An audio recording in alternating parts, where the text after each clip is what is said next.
শেখ হাসিনার শাসনামলে শিক্ষা প্রতিষ্ঠানগুলোতে ছাত্রলীগের কর্মকাণ্ডের যথাযথ বিচার ও সন্ত্রাসীদের সাজা নিশ্চিত করার দাবিতে নতুন কর্মসূচি ঘোষণা করেছে বাংলাদেশ জাতীয়তাবাদী ছাত্রদল। আগামীকাল শনিবার 18 জানুয়ারি দুপুর 2টায় মার্চ ফর জাস্টিস কর্মসূচি পালন করবে তারা। কেউ না বুঝলেও আমরা আপনার প্রয়োজন বুঝি, আর তাই তো অত্যাধুনিক ফিচার সম্বলিত বিভিন্ন সাইজ আর কালারের 250-টিরও বেশি ডিজাইন অপশন নিয়ে ওয়ালটন স্মার্ট ফ্রিজ বোঝে আপনার প্রয়োজন। আজ 17 জানুয়ারি ছাত্রদলের দপ্তর সম্পাদক মোহাম্মদ জাহাঙ্গীর আলম স্বাক্ষরিত এক সংবাদ বিজ্ঞপ্তিতে এই তথ্য জানানো হয়।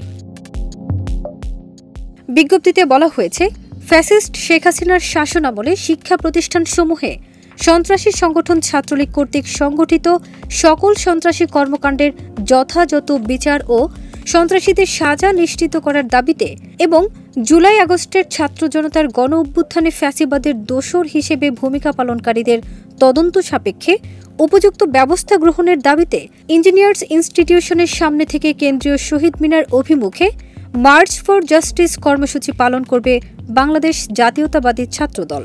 আগামীকাল শনিবার দুপুর 2টায় এই কর্মসূচি শুরু হবে। ছাত্রদলের সভাপতি রাকিবুল ইসলাম রাকিব ও সাধারণ সম্পাদক নাসির উদ্দিন নাসির এই কর্মসূচি ঘোষণা করেন। তারা ছাত্রদলের সব নেতাকর্মী সহ ছাত্র সমাজকে মিছিলে অংশগ্রহণ করার অনুরোধ জানিয়েছেন। ফারজানা নিকিতা, দেশ রূপান্তর।